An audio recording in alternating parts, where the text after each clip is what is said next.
তারপরে আমরা বুজংনগরে জানাই, জানার পরে 10 তারিখ আমরা জিরানিয়া খবর পাই যে গরুটি ক্লাবের তারা আটকাইছে।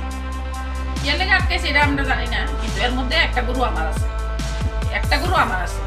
তারপরে আমরা যখন যে গাড়িটা পাই না, তখন আমরা জিরানিয়া থানার আন্ডারে যাই।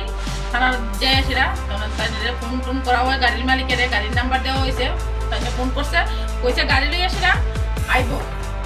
আজকা পর্যন্ত গাড়ি গরু কিচ্ছুই প্রশাসন কোনো ব্যবস্থাই নিছে না।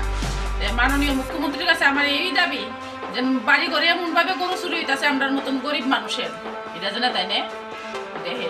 আর জিরানিয়া থানার ডিপু পুলিশ সবাই জানে ওই ক্লাবের আন্ডারে যেন 9 তারিখ রাত্রে গরুটি আটকানো হয়েছে। গ্রহণ করছে না যেন আমি পাই 2 লাখ টাকার উপরে গরুটির দাম আছে। জন্য করে আমি কমপ্লেন করছি। বিষয় সেটা দেখে গেছে, ইনভেস্টিগেশন কইরা গেছে যে মানে ঘটনা ঠিকই, পুলিশে দেখে গেছে।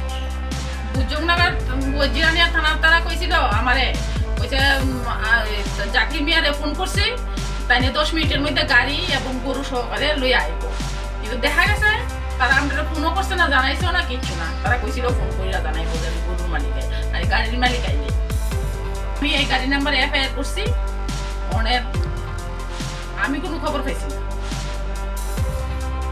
মুখ্যমন্ত্রীর কাছে দাবি এই গরুটি যেন আমি পাই, আর আমার মতন গরিব মানুষের এমন যে মাথার বাড়ি দিতেছে তারা যেন প্রশাসন ব্যবস্থা নেয়।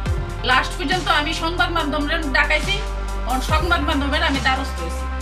আর সন্দেহমূলক আমি 2 জনের নাম কইছি, এটা থানার কাছে পুলিশের কাছে।